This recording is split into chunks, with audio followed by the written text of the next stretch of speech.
तू समरथ वड्डा मेरी मत थोरी राम,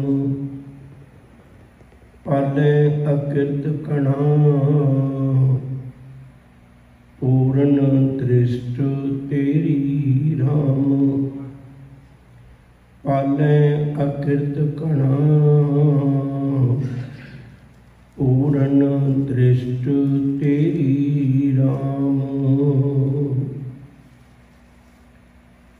धन गुरु ग्रंथ साहिब सच्चे पातशाह जी के मुबारक चरणों में छुट मिल बैठे सत्संगी प्यारे गुरमुख प्यारे भाई गुरप्रीत सिंह जी बलड़वाल, उन्होंने जत्थे ने सानू विषय विकारां में ठोकरां खांदियां नूं अमृतमई बाणी के कीर्तन का लड़ पकड़ा के सचखंड रूपी सत्संगत में जोड़ दिता है। सतगुरु मेहरामत करे, जिहड़े अमृत बोल कीर्तन ही सानू प्राप्त होए ने वो साडे हिरदे विच वस जाण। आओ विचार की रमता करिए। सब तो पहला गुरु फतेह जी सांझ पाउने हैं। प्यार नाल आखो जी वाहिगुरू जी का खालसा वाहिगुरू जी की फतेह। धन गुरु अर्जन पातशाह जी महाराज की आप जीवन लड़ी विचार रहे हैं। उस समुची जीवन लड़ी के विचों एक बहुत जरूरी पड़ाव, एक बहुत बड़ा परोपकार गुरु अर्जन पातशाह जी महाराज का मनुखता नूं धन गुरु ग्रंथ साहिब सच्चे पातशाह जी की पवित्र देन है। अमृत बाणी का वचन है, धन सो कागद कलम धन, धन भांडा धन मास, धन लिखारी नानका जिन नाम लिखाया सच। आप सांझ पाई सी एक एक गल गुरु जी ने किवें चुन के अपने वालों प्रबंध किया है। राम सर के कंढे संघने जंगल विच कीमती शमियाना ला के सारिया पोथियां इकट्ठियां करके एक मंजी साहिब ते रख के नाल भाई बनो जी, भाई हरिया जी, भाई सुख जी, ये कई गुरु के सिख नाल ने ते भाई गुरदास जी दे लई ये चोण होई भी तुसीं अमृतमई बाणी लिखनी है। हुण वो बाणी लिखते ने, ये आपां नूं काम छोटा जिहा लगता है।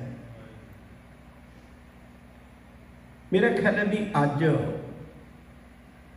बहुत विरले चुने हुए बंदे होणगे समुचे सिख जगत विचों जिहड़े पहचान के दस सकण भी इस श्लोक का, इस पौड़ी का भाव बाकी इस पौड़ी नाल भी मिलता है। इस श्लोक का भाव होर थां ते आए इस श्लोक नाल भी मिलता है। बड़ा औखा सी। हुण तुसीं देखो जिहड़ियां गुरु अर्जन पातशाह दे वेले वारां ने, वो वारां कलियां पौड़ियां ने, उन्हां नाल रलदे श्लोक वो किड्डी खोजबीन दे नाल वो लभे होणगे ते नाल श्लोक जोड़े होणगे भी इस पौड़ी की व्याख्या आ श्लोक कर रहा है। ते कई कई थावां ते तीन तीन श्लोक भी ने। फिर जे किते उन्हां श्लोकां दे विच कोई गल रह जाए तो तुसीं देखोगे भी उन्हां वारां दे नाल लिखिया होया शुद्ध या शुद्ध कीचे भाई गुरदास जी के लिखण तो बाद विच गुरु जी आप चेक करते सन भी ये ठीक लिखिया गया। ਜਿਹੜੇ बचन ਦੇ ਵਿੱਚ ਉਹਨਾਂ ਨੂੰ कुछ लगता सी ਉੱਥੇ लिख ਦਿੰਦੇ ਸੀ शुद्ध कीचे भई ਇਹਨਾਂ ਨੂੰ फिर दोबारे चेक करो भाई गुरदास जी। ਜਿਹੜੇ ਤੇ लिखिया ਹੁੰਦਾ ਸੀ शुद्ध जिमें आशा की वार है ਉਹਦੇ अखीर 'ਚ राजी सिंह पढ़ भी लेंदे ने कई बारी। वो शुद्ध शब्द इस गल का सूचक है भी ये गुरु अर्जन पातशाह ने चैक कर लिया सारा कुछ फाइनल है भई हुण इहनूं इवें उहदे उत्ते गुरु ग्रंथ साहिब जी के पावन पन्नियां ते चढ़ दिता जाए। किड्डा वड्डे सारा कुछ विचारिया जांदा सी और गुरु अर्जन पातशाह जी महाराज ने फिर जिहड़ियां आसे पासे तो बाणियां सी वो भी इकट्ठा कीतियां वो मिलाउण वास्ते। ये ना सोचो भी उहदे विचों सतगुरु जी ने कोई बाणी लई है, गुरु जी ने तो बाणी दीआं पोथियां अपने कोल ही रखियां होईयां सन। जिवें बाबे मोहन वालियां पोथियां भी लिआंदियां वो सिर्फ इसलिए लिआंदियां भी किते इन्हां विच कोई इहो जी गल ना होवे जिहड़ी गुरु ग्रंथ साहिब दे पावन बचनां दी कल कोई इहो जी दुविधा बने सिखां दे विच। ते प्राण संगली भी संगला दीप तो मंगवाई सी, वो भी पढ़ी गई विचारी गई जदों वो गुरु नानक साहब जी के बारे में किसी सिख ने लिख दी भी ये गुरु नानक साहब ने लिखी है, वो सिख की किसी की लिखी हुई सी या कह लो भी किसी श्रद्धालु की लिखी हुई सी, वो भी हजूर ने विचारी च पढ़ी सारा कुछ किया तो उन्होंने भी नकारिया भी नहीं ये गुरबाणी में नहीं अंकित हो सकती। बड़ी वड्डी घटना मैं गल नेड़े करते। तो गुरु अर्जन पातशाह जी महाराज ने सारा स्वरूप तैयार करवाया। ये भी गल चेता रखियो भई जिहड़ी दरबार साहिब की मिट्टी सी ये तो तुहानूं सारिआं नूं पता है, मैनूं कहण दी लोड़ नहीं, ये भी एक अदुੱਤੀ दात है। नहीं तो कोई बिल्डिंग होवे उहदे च पानी पै जाए ना तो उसकी उम्र घट जाती है। दरबार साहिब इहो जी इमारत है जिहदी ज्यों ज्यों पानी में खड़ोती त्यों त्यों उसकी उम्र जिहड़ी वो वधदी है, वो घटदी नहीं है। ये गुरु अर्जन पातशाह ने अजीब तरह के मसाले पाए ने। पिछले समय में कुछ लोग चैक भी करना है सन विदेशों तो और वेख के हैरान हो गए भी ये किहो जे मसाले होंगे। इट भी वक्री किस्म की है, जिहड़ी आम इट होंदी सी सरहदी इट जां हड़प्पा दे वेले बहुत पिछे चले जाइए 25 लाख साल पहला, महात्मा बुद्ध तो भी 25 लाख साल पहला चले जाइए उदों जिहड़ी इट सी ना महंजदड़ो जां हड़प्पा दे वेले निकली हुई वो इट सी 1 इंच मोटी 3 इंच चौड़ी ते 6 इंच लंबी इहो इट चलती होंदी सी। पर जिहड़ी दरबार साहिब दे विच लगी हुई इट वो स्पैशल इट है, याद रखो जी, वो 9 इंच लंबी है, 3 इंच चौड़ी, 1 इंच मोटी है। ये वक्री किस्म की इट सी ताकि कोई एक इट निकल भी जाए बाकी इट्टां ना डिगन। ये गुरु अर्जन पातशाह की बड़ी दूर अंदेशी है। किन्नियां क गल्लां आपां सांझियां करिए वापस परत आई। मैं जिहड़ी बेनती करन लगा सां, गुरु साहब जी ने बड़ी कृपा की, बाणी की तरतीब दे विच सारा कुछ लिखाया। गुरबाणी नूं वो सब तो पहले शब्द ने, शब्दों के दरम्यान 2 पदे, 3 पदे, 4 पदे ये आते हैं।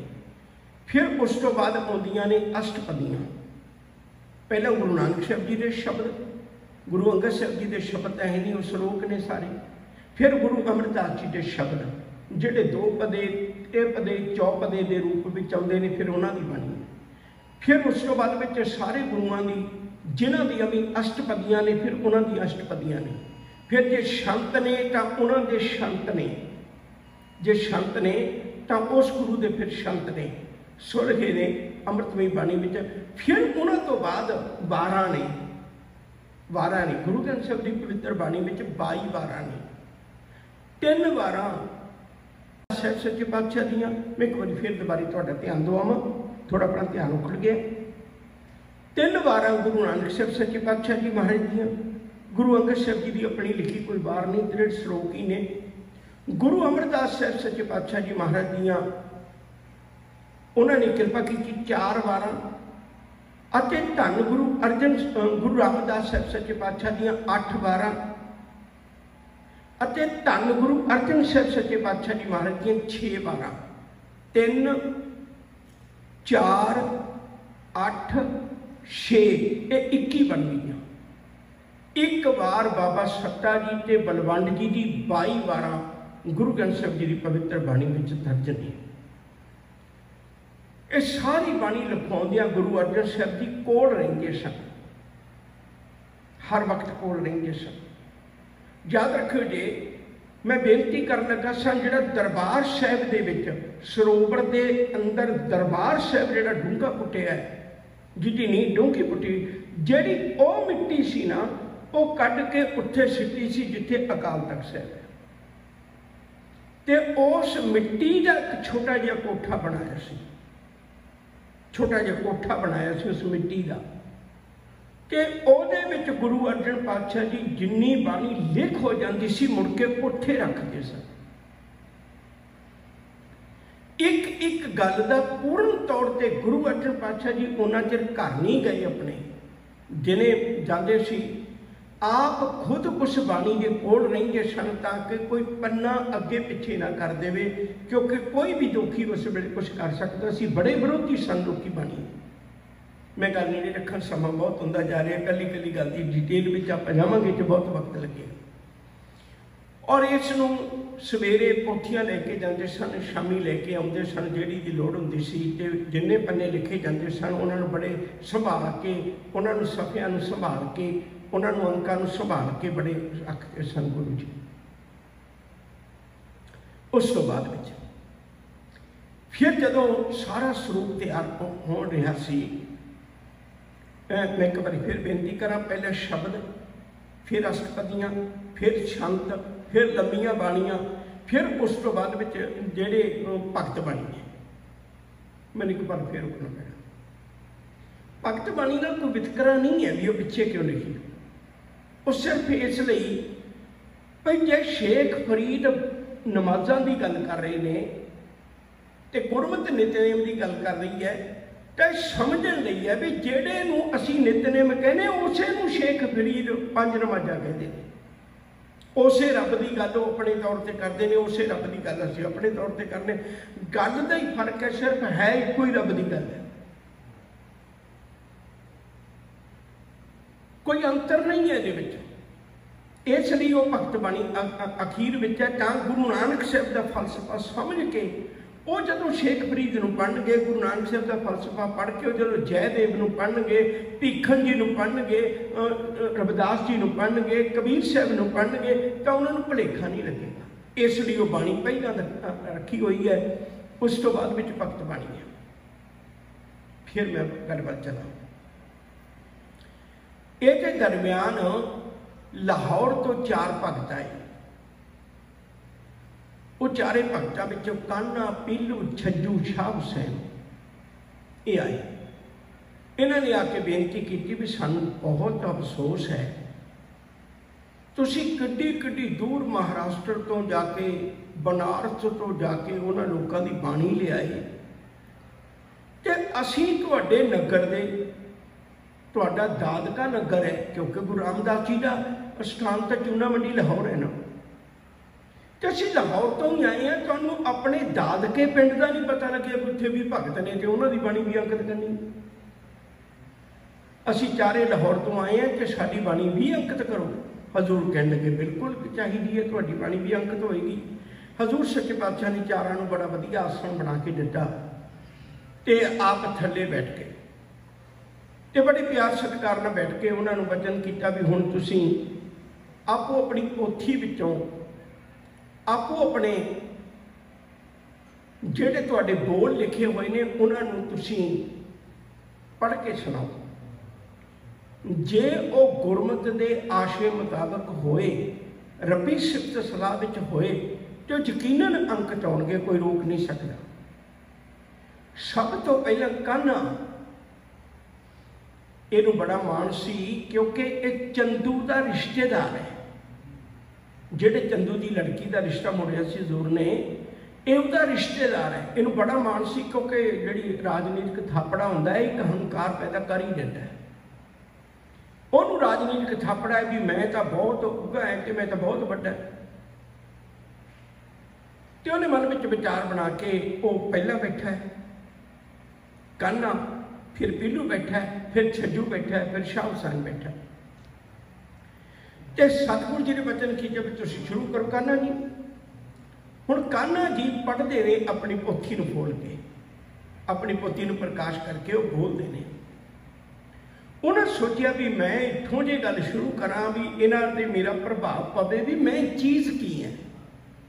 बंदा अपनी बुराई दसदा ना, वैसे भी आप जी रोज़ गल्लां करते हैं ना, तुसीं मिला के कदे देखो, मैनूं माफ़ भी कर दिओ जे असीं 100 गल कीती है ना, तो मैं तो अपने आप को भोग के देखदा 75 गल्लां मेरियां ही वडियाई दियां होणीਆਂ ਜਿਹੜੀਆਂ खुद मैं हूँ कीतियां ते अपनी वडियाई नहीं कीतियां।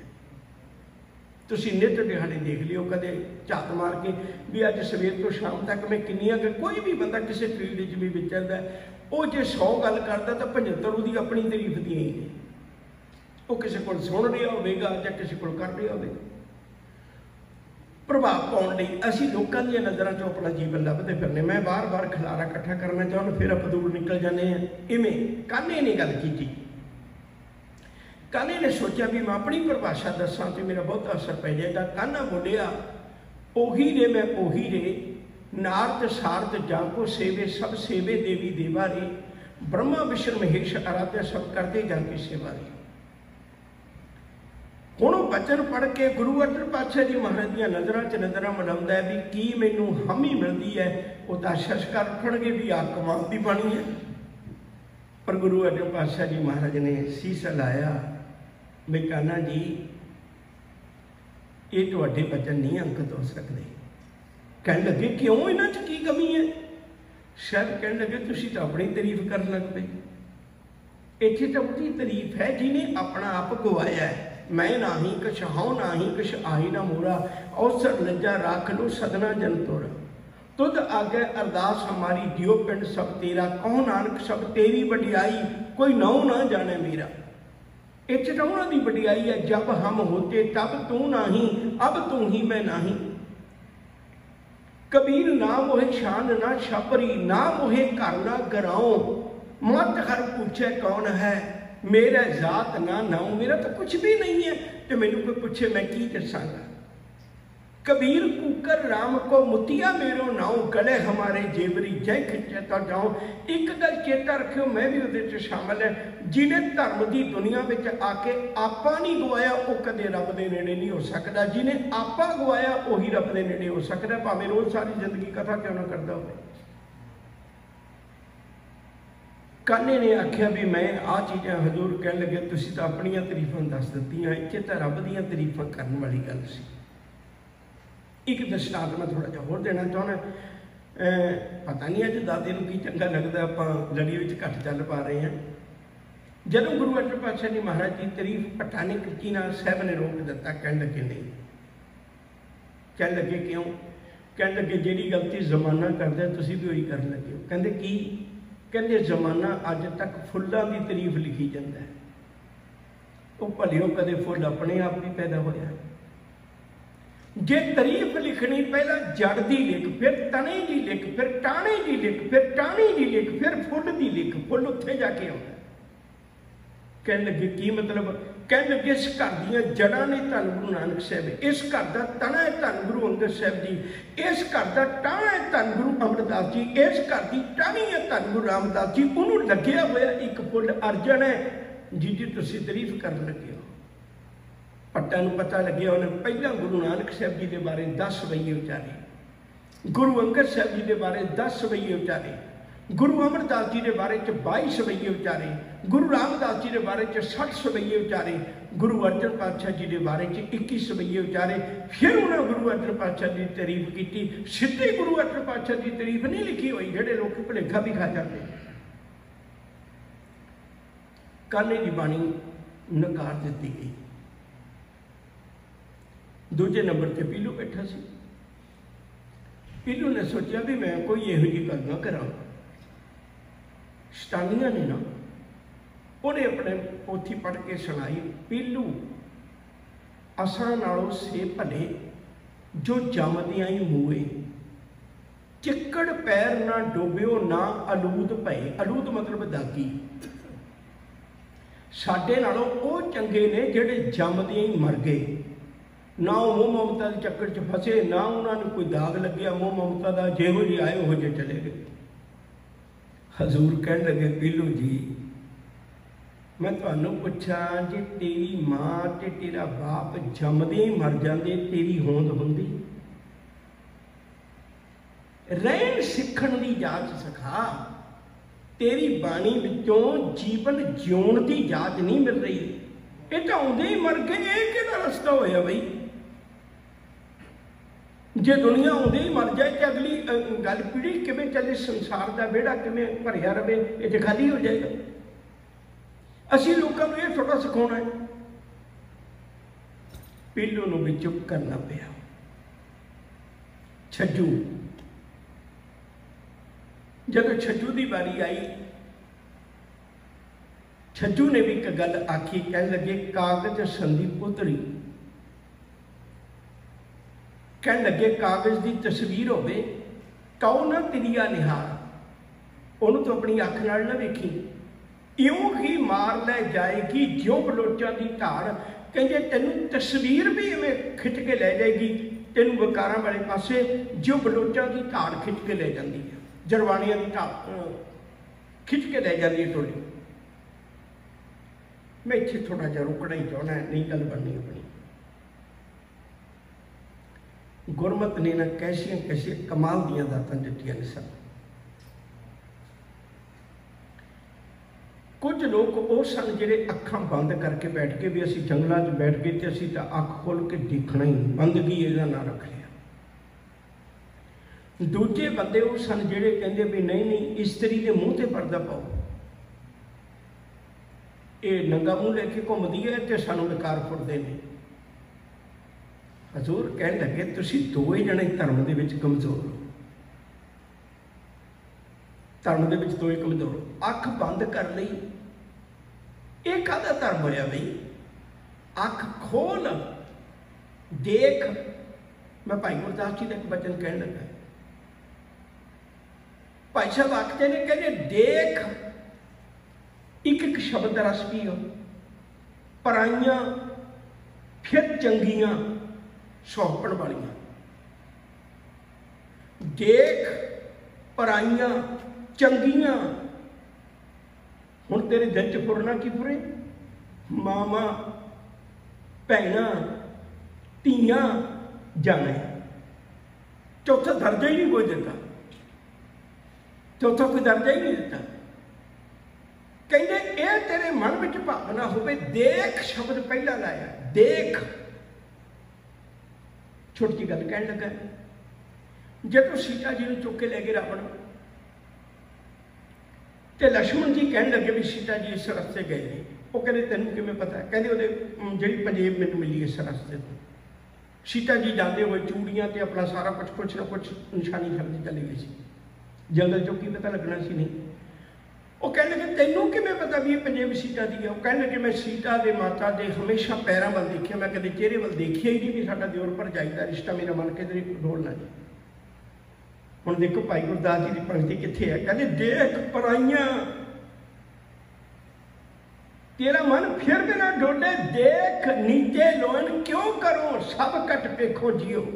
मैं अखां बंद क्यों करा, मैं सारे पासे रब वेखा, जै जै पेखो तै हजूर दूर कतों ना जाई, नैन रहे रंग लाई अब बेगल कहना जाई। वक्को वक्रियां पंक्तियां ने, किड्डा उच्चा धर्म सतगुरु जी ने सानू दिता है। फिर इस्त्री के जिहड़े पर्दा पाउण दी गल है, गुरु अमरदास जी ने इस्त्री के पर्दे की गल चुकवाई सी मुख तो, ते किड्डी वड्डी बात बख्शिश की। मनुख नूं कहा भी कसूर तां तेरा है, तेरा की कसूर है, पर तेरे रूप ना पेखे नेत्र, तू ना वेख इस मैली नजर नाल, ओहदा मूँह ना टका, ओहदा मूँह टका देगा की फर्क पैण लगे। मन ते बेकारी है ना, घर की नार ते आगे आंदा परनाड़ी सो घलै धंधा, देश छोड़ प्रदेशा आया पंच डाल नाले ले आया, फर्क ही पैन लगे।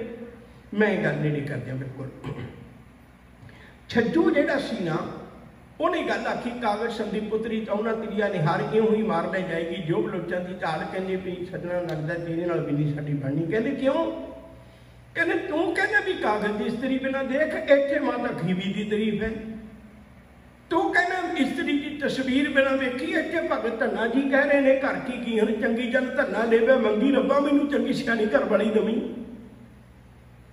अज साडे जमाने की एक बड़ी वड्डी कमजोरी है, असी सोहनी वेखने हैं, चंगी नहीं वेखते। दो शब्दों में बड़ा अंतर है। घर की गीहन चंगी सुहप्पन 4 दिन बाद ढल जानी है, जिहड़ी चंगी उन्हें जिंदगी पर साथ देना है।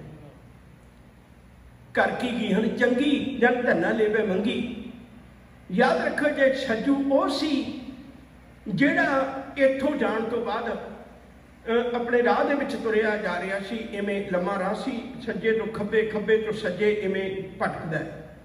एक झाड़ू मारन वाली बीबी आ गई तो उन्हें अचानक आवाज मार दी, कहने लगे छज्जू एक बन्ने हो जा कि उस सिर च सुहा भाई फिरना है। वो छज्जू मन में सोचता सी मैं ब्याह करवावां ना करवावां, करवावां ना करवावां, करवावां ना करवावां, इवें सज्जे खब्बे सलाह करदा फिरदा अपने मन नाल।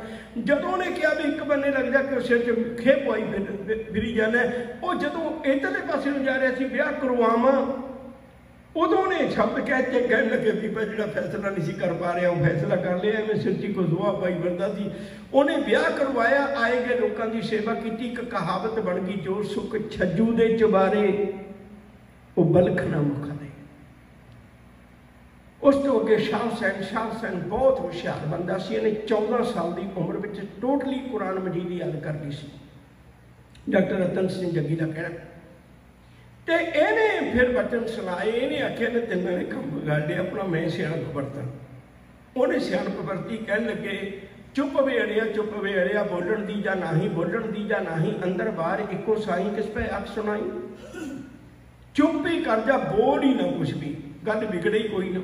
दुनिया च बोलन की गल बिगड़ती है, पहला विचार होती, फिर तकरार होती, फिर हथियार होता, तीन आवाज सुना। उन्हें आख्या भी बोल ही कुछ ना।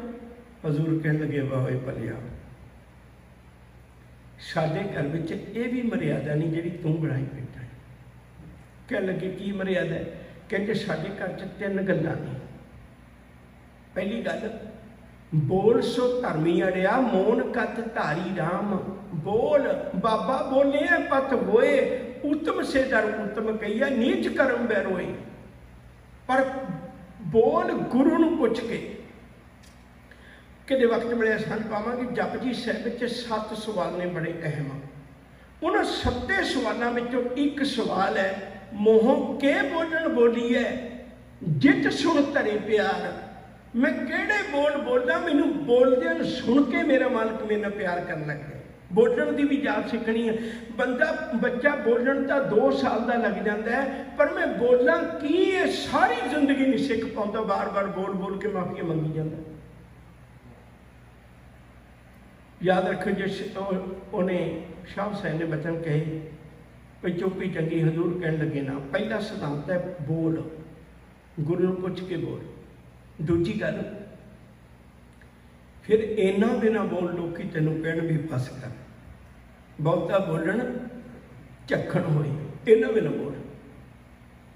तीजी गल, साडे घर च शुरुआत में गल की जाती, चुप है चुप ना हो गई जे लाए रहा विचार।